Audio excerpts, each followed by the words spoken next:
Yun nga pala mga boss, Fix si Fred nandini ulit sa ating panibagong panibagong vlog.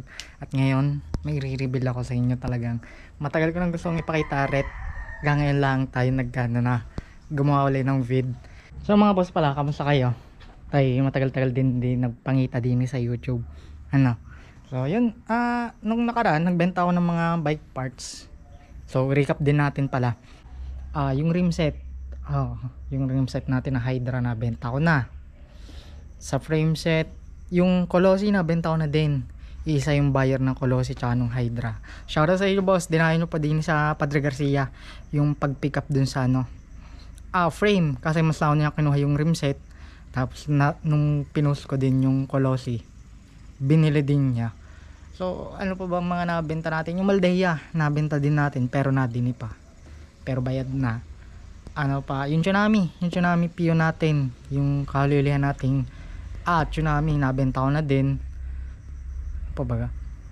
Yung mga small parts na ibang pinus ko din nabenta ko na. Physic na saddle, TP seat po, please pedal kahapon ko lang nabenta, dinala ko din sa JNT. So yun, maraming tayong parts na nabenta, nadini pa yung ibang tira. So ipapakita ko sa inyo. Yan, huwag muna din yan. Yung rim, hindi natin yung bebenta kasi pabuko yan dun sa ating rim, sa ating magiging rim set, kasi nabenta na yung Hydra ko. So gusto ko kasi yan gawa ng magaan. So ito ay available pa yung ating Atomic Alpina na frame set. Nakari, bebenta ko din yan. Tsaka yan, mga ano pa yan. So yun, tsaka mga chainring na diyan pa din hindi paglabanan. Ewan kung bakit, kagaganda pa nga ng mga ngipin ng chainring na yon. Ay bilhin. Di tatabi ka na lang mga boss na. Tsaka pala mga boss, ang madami nagtatanong ng tawag din marami nag-i-inquire dun sa Atomic natin na frame. Kasi dami. Kaso hindi ko pa siya mailayo pa. Kumbaga, tag lang yan tag 3K sabi ko sa mga kaibigan ko na out para sa kanila lang mapunta. And ganun din kasi ang mas gusto kong mapunta na lang sa akin kaibigan yung mga in-out kong mga parts. Ari pa lang ating Maldea mga boss. Yan. Sa kaibigan ko yung napunta. So baka i-ship namin kasi ngayon nagtatrabaho at nakatira siya sa Macau, sa China. Talagang kinukulit ako noon kaya sa kanya ko na binenta. So shoutout sa Stephen. Iniisipan namin kung paano i-ship yung frame. So ito na yung mga boss, madali lang magbenta ngayon kumpara sa dati. Gawa ng dati, sobrang hirap magbenta. Lalo na't wala masyadong kakilala.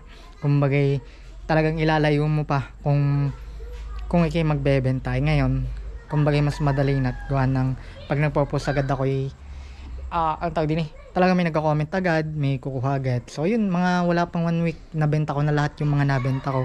Then yung mga natira, yung mga small parts na nandini, tsaka ring Atomic Alpina, chainring, mga ganun. So syempre mga boss, natapos na nating recap sa mga nabenta nating parts para and yan, ipapakita ko na sa inyo ang ating talagang napapangiti din kapag talagang nakikita ko nakalagay din sa terrace namin. At yan ang mga boss, ang ating panibagong frame set. Na-reveal ko na. Ayan, ang ating panibagong frame set. Low MK Pursuit na size 49. Handmade in San Francisco, California. Itong frame set. Itong frame na to. Ayan rin mga boss. Against the light lang, mamaya ko ipapakita sa inyo. Yung kulay talaga. Pero yan mga boss, size 49, napakaganda. Para sa akin, balik purset ulit tayo. May pagkahawig yung purset niya sa Maldea ko dati. Yung Maldea ko dati, mataas lang yan. Pero yun, parang ganyan. Yung mukhang semi purset. And kasama niya sa frame set ang binili ko, aring Alpina na fort na parang iba yung weaving pattern. So hindi siya gaya ng mga Alpinang plain na orig.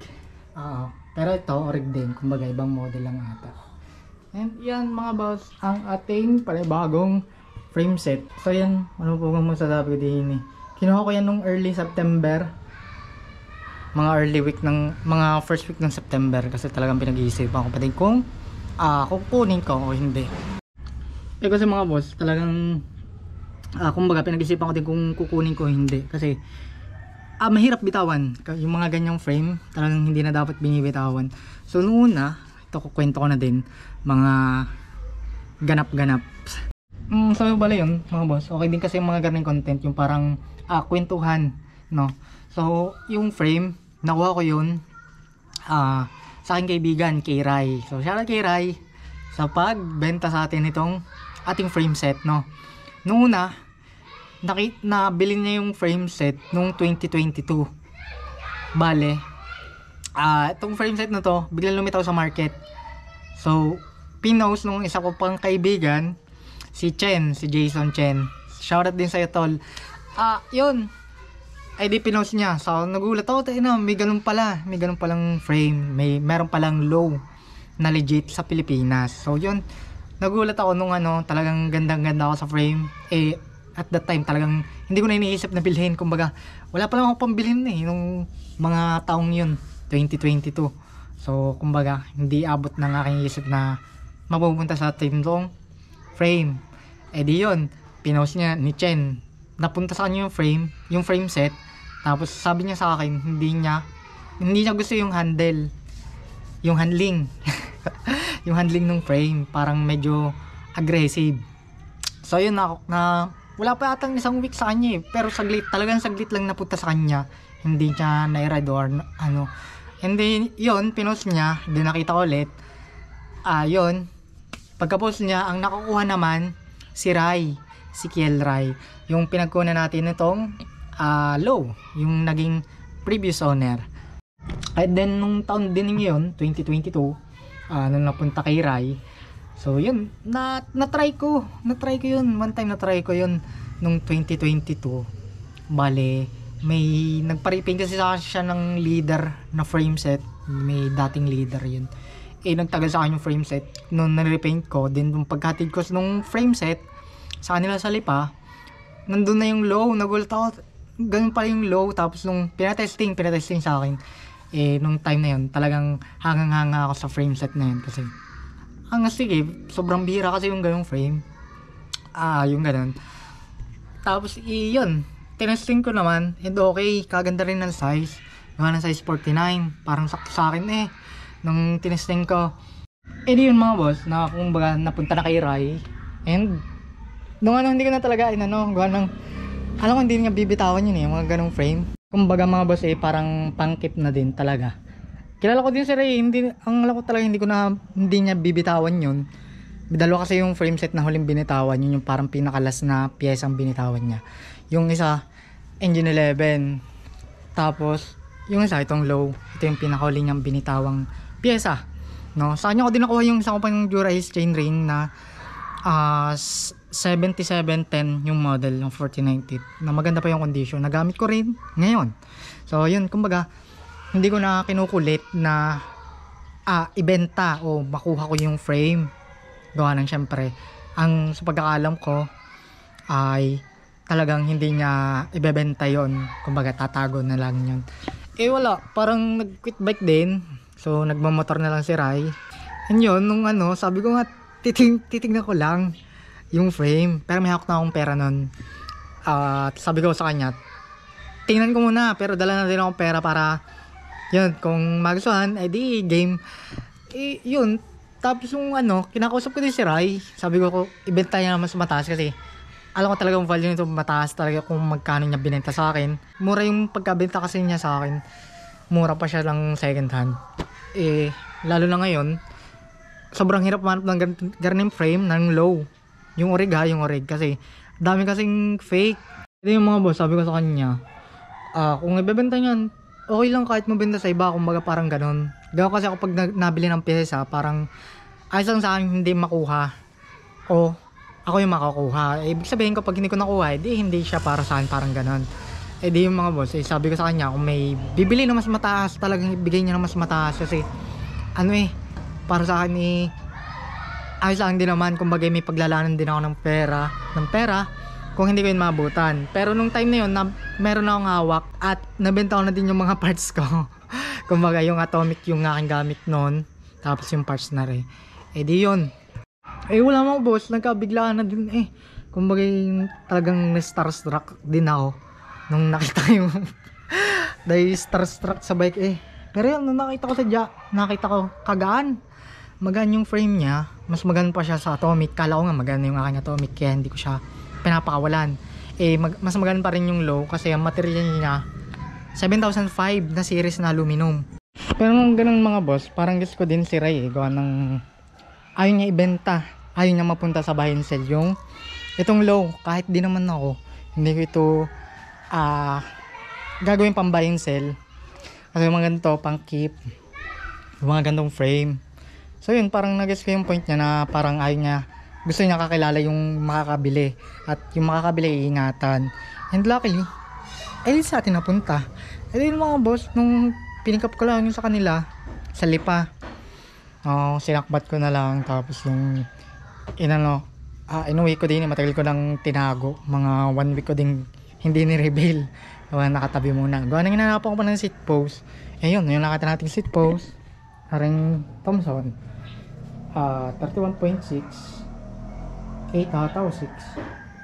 Basta yan, tsaka hinanapan ko din muna na rin stem 110 -6 kasi yung gamit ko diyan ay yung uno natin na -17 na rin. Yan. Yung bike mga boss, gagawin ko yun ng sarili talagang bike check. Bukod na bike check. Pero ngayon parang pag-uusapan lang natin, i-reveal, papakita ko sa inyo saglit. Ganon. Pwede yung mga boss, yan pala yung mga parts. Konting silip lang. Kinabit ko muna yung 2024 ko na na rim set. Tapos yan, may aso pang lalapit-lapit. So yan, tsaka ring andel na parang set. Ito yung chain ring na binili ko din sa kanila. Tapos yan, yung tsaka ito, wala siyang track end pero ang kapal na kanilang, wala siyang track end plate pero ang kapal ng nito. Tsaka hindi siya natatangos, parang hindi siya natatangos. Kapal pa rin, walang ng pagkatangos. So yan, okay naman yung size talaga yung nagpan sa akin din yung nagpa-decide na barilin kasi yan, mahirap humanap din ng ganung frame tsaka size. Ayun, ang plan ko din ng mga boss ay gagawin pa rin natin ng konti, kumbaga parang investment din. Ay syempre tayo nagbablog din ng kagayon. Para sa akin marami din akong content na magagawa pa din. Halimbawa kapag i-repaint natin, yon. Tsaka ang pinaka-content talaga ride. Kumbaga konti pang ride ko na content Mas marami pa akong nag-ride dati nung hindi ako nagba-vlog kaysa ngayon na ako yung nagba-vlog. Nagra-ride din naman ako nung nakaraan ngayon, nagpunta ako Monte Maria kahit ako mag-isa. Kaso hindi ko nabablog, yung parang ganon. Ako mas madalas talaga ako mag-bike pero madalas kong hindi nabibidyohan. Kumbaga ride lang na nag-e-enjoy ganon. So may nagtatanong na nga din hanggang sa akin kung ibebenta ko daw. Sabi ko ay hindi muna, anuhin ko muna, gagamitin ko muna ring bike at titingnan pa. Pero ayun, siguro pag ako mag-quit bike ibebenta ko na. Pero hindi pa, malayo-layo pa, ayos pa. Tsaka kumbaga gusto ko din magawa nga ng content, mga ganun. Syempre gusto ko din naman tong aking ginagawa, no? Nung nakaraan lang ay parang medyo nag-lay low. Yan. Hindi mga boss, ang tos ko lang talaga doon yan. Ayos na, kumbaga solve na. Solve ang sakit dati sabi ko lang ay LB daw, Atomic. Tirising lang alloy. Ngayon naman nagdiri-diretsaw. Nung last 6 months, naka-Atomic pa ako noon. Tapos nakakuha ko ng Tsunami Ranger, yung B-Champ. Mostly nag-buy and sell din, yung parang nagkaganon na buy and sell ng kaunti and dumami din. Kaya yun, nakabili tayo nung low na nasa ating likuran. At pagkakabanas lang ngayon din ng mga boss at talagang wala kahangin hindi sa amin. Yan mga boss ang ating low. Ito pala mga boss ay hindi orig paint, kumbaga repainted to ng first owner by HK New. And yun, okay naman. So plan lang natin na repaint. And ano pa ba ang sasabihin natin? Yung ang gaganda ng build nito sa first owner. Talagang yan, talagang kargado yung build niyan sa first owner. And nung ngayon parang naano ulit, pero naman functional pa rin. Tsaka higit sa lahat talaga yung sizing yung nagustuhan ko. Ito lang parang ano ko din eh, natama, di ba? Parang ganun. So yun kasi mga boss, na-content ko din tare yawn dati sa mga dati kong vlog, sa mga previous vlog ko nung lipayabangan na isata yun. So na-content ko din yan nung kasama pa yung mga nakasama ko dati magbike. Ngayon mga nagsipag-quit na sila, kumbaga lipat na, syempre priorities din and responsibilities sa buhay. Nakakamiss nga din yung mga nakakasama ko dating magbike sa mga event lalo na din sa amin sa Lipa dun, kasi madalas nag-e-event na parang meet ganon. Yun pala mga boss, shoutout sa mga nakakasama ko din dati magbike din marami akong mga nakakasama dati. Well, sa mga meet kasi pag nagbabike naman madalas solo. Yung mga nakakasama ko dati mga taga Lipa, mga kaibigan natin taga Lipa, San Pablo, yan, minsan nadayo pa sila doon para makipag-DS. Mga taga Batangas City, mga taga Tanawan, yan, Santo Tomas, may mga kaibigan din tayo diyan. And ngayon wala nang ganun, kumbaga hindi ko natanda yung mga kaibigan kong talagang nakasama akong pagsisimula sa mga ganun. And balik tayo din ng mga boss. So ayun, usahan nyo dahil tayo meron ng panibagong frame set na gamot na yung mga sakit, ay di ating anahin na lang sa pag-ride. Talagang mas gusto talaga mag-ride lang sa pagbablog, kumbaga hindi ko gusto ko lang mag-enjoy mag-ride, pero syempre di mas okay yung nakikita nyo din kapag ako nagra-ride, para syempre alam nyo din kung ano yung siste kung kapag ako nagra-ride. Tsaka pala mga boss, kung magkano yan nabili ay di secret. Hindi ko sasabihin kung magkano ko siya binili, pero kung mura pa rin para sa presyo ng second hand, mura pa rin. Yun mga boss, ayos naman kahit pa paano. Parang paano ko na din pag-graduate. Diga, gawa na ako gumraduate din nung kailan ka? Nung June. Kumbaga yan na lang ako pag-graduate sa aking sarili. Tsaka nag-birthday din ako nung April. Kumbaga, hahanap ko yung para lang reward, ganon. Tsaka din, yun sa YouTube, nag 10,000 subs na tayo din sa YouTube. Kumbaga, paano ko na yun? Parang reward. Naghanap lagi ng maisingit para i-justify yung pagbili nito, no? So yun, okay naman, nakalow na tayo, nakalow na si Big Fred. Edi pinturahan na lang natin pagkakawan, banda-banda riyan.